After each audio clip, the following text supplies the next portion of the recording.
හරි මේ ගොඩක් අය ආව ප්‍රශ්නයකට තමයි මම මේක දෙන්නේ. දැන් මේ පත් වෙලා තියෙන ABS ලයිට් එක. මේක පත් වෙලා නිමෙන්න ඕනේ ඔරිජිනල් විදිහට වැඩ කරනවා නම්.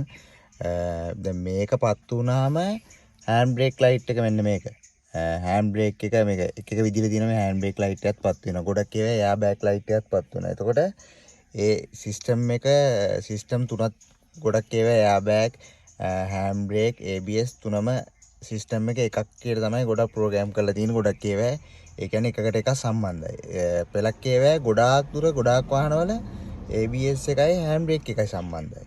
ඒ කියන්නේ බ්‍රේක් පද්ධතියට අදාළ දෙයක් බ්‍රේක් පද්ධතියට අදාළ දෙයක් හින්දා තමයි ඒක එහෙම වෙලා තියෙන්නේ. ඒතකොට හෑන්ඩ් බ්‍රේක් බල්බ් එකක් නිවෙන්න නම් අනිවාර්යයෙන් මෙන්න මේ ABS බල්බ් එක අපි ඕෆ් කරගන්න ඕනේ. ඒ කියන්නේ හරියට හදලා සෙන්සර් එක ඒ ගියේ තියෙන සෙන්සර් එක හරි මොඩියුල් එක හරි දාලා.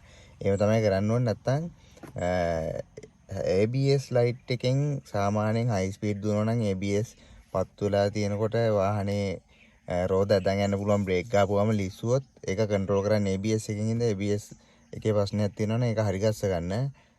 ABS තියෙන වාහනයක් නම් අනිවාර්යෙන් හරි ගස්ස ගන්න වාහනේ.